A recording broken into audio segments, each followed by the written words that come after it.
If outlined in your procedures, assist in the setup of the emergency room bay in preparation for the patient after receiving your assignment from the charge nurse. This may include transferring all equipment that may not be needed for this incident to a designated clean area, and covering all cupboards and equipment that cannot be removed with sheets of plastic.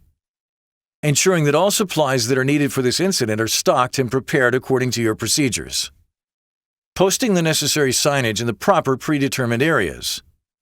Placing colored, striped, or radiation tape on the floor to outline and separate the dirty areas from the clean. And placing "Do Not Enter" or other warning signs around the perimeter of dirty areas.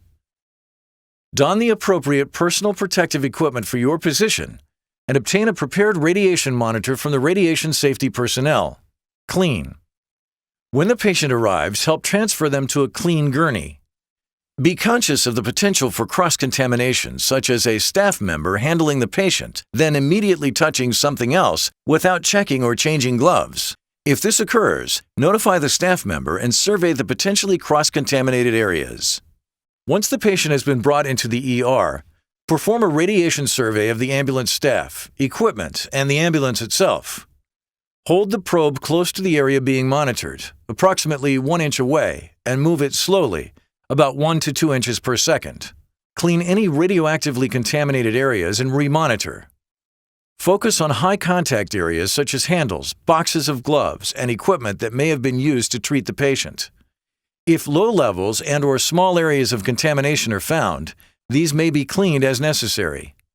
If the radioactive contamination is extensive, or if the ambulance crew is going off duty, direct them to the nearest emergency worker decontamination center. If, while using the monitor, the probe contacts a potentially contaminated surface, step away from any possible source of contamination to determine if the meter is still reading background levels. If it is, the probe has not been contaminated.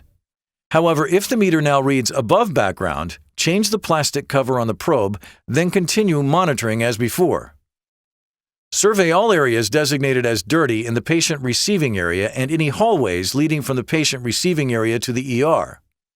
To do this as effectively as possible, use a dry mop, such as a Swiffer, to sweep the floor and then survey the pad. If the pad is clean, then the floor is also clean. However, if contamination is found on the pad, discard it, clean the floor, and remonitor using the dry mop method.